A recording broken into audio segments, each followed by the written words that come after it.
નમસ્કાર, હું છું દીપાલી। કોરોના કહેર વચ્ચે નિયમોનું પાલન સામાન્ય જનતા પાસેથી કડકાઈથી કરાવવામાં આવી રહ્યું છે, ત્યાં નેતાઓ આ નિયમોના ધજાગરા ઉડાવી રહ્યા છે। વડોદરાની ઘટના સામે આવી છે, તસવીરો સામે આવી કે જ્યાં સીઆર પાટીલના સ્વાગતમાં મોટી સંખ્યામાં ભાજપના કાર્યકર્તાઓ ઉમટી પડ્યા। સ્વાગત કાર્યક્રમમાં ભાજપના કાર્યકર્તાઓ નિયમોને ભૂલી બેઠા। મોટી સંખ્યામાં ભીડ એકત્રિત કરવામાં આવી। ભાજપ કાર્યકર્તાઓમાં કોરોનાનો કોઈ જ ડર નથી જોવા મળતો। લગ્ન સમારંભમાં જ્યાં 100 લોકોની પરવાનગી પણ સ્વાગત કાર્યક્રમમાં કોઈ નિયમ લાગુ ન પડતો હોય તેવી તસવીરો સામે આવી છે। અનેક લોકોએ માસ્ક યોગ્ય રીતે નહોતા પહેર્યા તો સોશિયલ ડિસ્ટન્સના અહીં ધજાગરા ઉડતા જોવા મળ્યા છે। ખુદ સીઆર પાટીલે પણ યોગ્ય રીતે માસ્ક નહોતો પહેર્યો।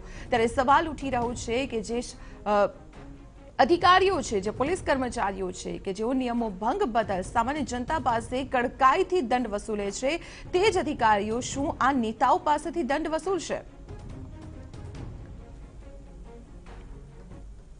ત્યારે આ મામલે વધુ વિગતો મેળવીએ સંવાદદાતા યુનુસ ગાઝી પાસેથી। યુનુસ, સામાન્ય જનતા પાસેથી કડકાઈથી નિયમોનું પાલન કરીને કઠોરતાથી દંડ ઉઘરાવવામાં આવી રહ્યું છે, પરંતુ આજે જે તસવીરો સામે આવી છે, માત્ર આજની નહીં, આવી અનેક તસવીરો સામે આવી ચૂકી છે કે જ્યાં નિયમોનું સરેઆમ ઉલ્લંઘન નેતાઓ કરતા હોય છે।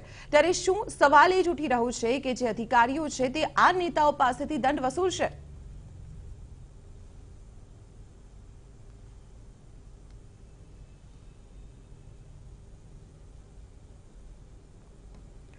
તો જે તસવીરો સામે આવી છે, જોઈ શકાય છે કે કેટલાક લોકો અહીં ભીડ વચ્ચે એવા પણ છે કે જેમને માસ્ક નથી પહેર્યા। ભીડ તો જોવા જ મળી રહી છે, સોશિયલ ડિસ્ટન્સનો તો અહીં ભંગ થયો છે, પરંતુ સાથે સાથે માસ્ક પહેરવાના નિયમનો પણ ભંગ થતો જોવા મળી રહ્યો છે। ત્યારે સવાલ ઉઠી રહ્યો છે કે શું નેતાઓ મારફતે કોરોના સંક્રમણ નથી ફેલાતું, જ્યાં સામાન્ય જનતા પાસેથી નિયમો પહેલી વાર વડોદરા શહેરની મુલાકાતે આવ્યા છે ત્યારે હરખ ગયેલા જે ભાજપના હોદ્દેદારો અને કાર્યકરો હતા તે સોશિયલ ડિસ્ટન્સના નિયમોનું પાલન કરવામાં ક્યાંક ને ક્યાંક નિષ્ફળ ગયા હોય તેવું લાગે છે।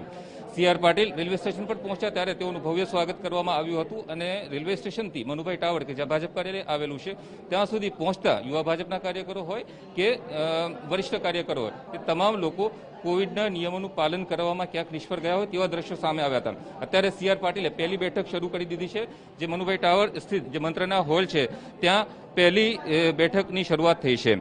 શહેર ભાજપના જે તમામ વરિષ્ઠ હોદ્દેદારો છે, જે ટર્મ પૂરી થયેલા કોર્પોરેટર્સ હોય તેઓ તથા જે અન્ય આગેવાનો છે તેઓની સાથે એક બેઠક કરશે। તબક્કાવાર રીતે 3 અલગ અલગ મિટિંગોનું આયોજન કરવામાં આવેલું છે અને રાત્રે શહેરના જે આગેવાનો છે તેઓની સાથે મુલાકાત કરશે। શહેર ભાજપ કાર્યાલય ખાતેના આ દ્રશ્યો છે, જે અત્યારે મિટિંગ ચાલી રહી છે તેમાં મીડિયા એન્ટ્રી નથી, પરંતુ અંદર જે દ્રશ્યો છે ત્યાં કયા પ્રકારના દ્રશ્યો છે તે હજુ સામે નથી આવ્યા। ક્યાંક સોશિયલ ડિસ્ટન્સના નિયમોનું પાલન થઈ રહ્યું છે તેવું બતાવવાના પ્રયત્નો થયા છે। આપની સાથે મીડિયા કન્વીનર છે એડવોકેટ હર્ષ। શું અત્યારે ચાલી રહ્યું છે, કોની કોની બેઠક છે? અત્યારે સંગઠનની બેઠક ચાલી રહી છે અને પ્રદેશના હોદ્દેદારો, આગેવાનશ્રીઓ, શહેરના હોદ્દેદારોશ્રીઓ, સાંસદશ્રીઓ બધા હાજર છે। અલગ અલગ જે તબક્કાવાર રીતે આજનો જે કાર્યક્રમ છે તેમાં શું શું છે? બેઠકો છે બધી બપોરે, ત્યારબાદ રક્તતુલા થશે 4 વાગે સાંજે।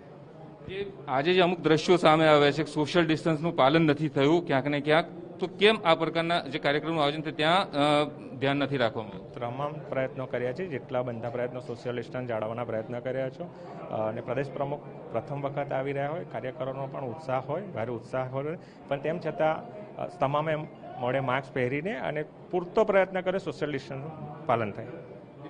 જે ભાજપના આગેવાનો દ્વારા હંમેશા દાવો કરવામાં આવતો હોય છે કે સોશિયલ ડિસ્ટન્સના નિયમોનું પાલન કરવામાં આવતું હોય છે, આ જ રીતે આજે પણ દાવો કરવામાં આવતો હોય છે, પરંતુ ઉત્સાહ ગયેલા અને અરગ ગયેલા જે કાર્યકરો હોય છે ત્યાં જે પ્રદેશ પ્રમુખને સ્વાગતના હરખમાં આ નિયમોનું પાલન કરવામાં ક્યાંક ને ક્યાંક તેઓ નિષ્ફળ નીવડતા હોય છે। દીપાલી, આપવા બદલ તો આપણે જણાવી દઈએ કે ભાજપના કાર્યકર્તાઓમાં જાણે કે કોરોનાના કહેરનો કોઈ ડર જ ન હોય તે પ્રકારની તસવીરો જોવા મળી રહી છે। સીઆર પાટીલ પ્રદેશ પ્રમુખ બન્યા બાદ પ્રથમવાર વડોદરાની મુલાકાતે આજે પહોંચ્યા છે, ત્યારે તેમના સ્વાગતના ઉમળકામાં કોરોના મહામારીના નિયમોને ભાજપના કાર્યકર્તાઓ અને નેતાઓ ભૂલી બેઠા છે અને કોરોનાને આમંત્રણ આપી રહ્યા છે।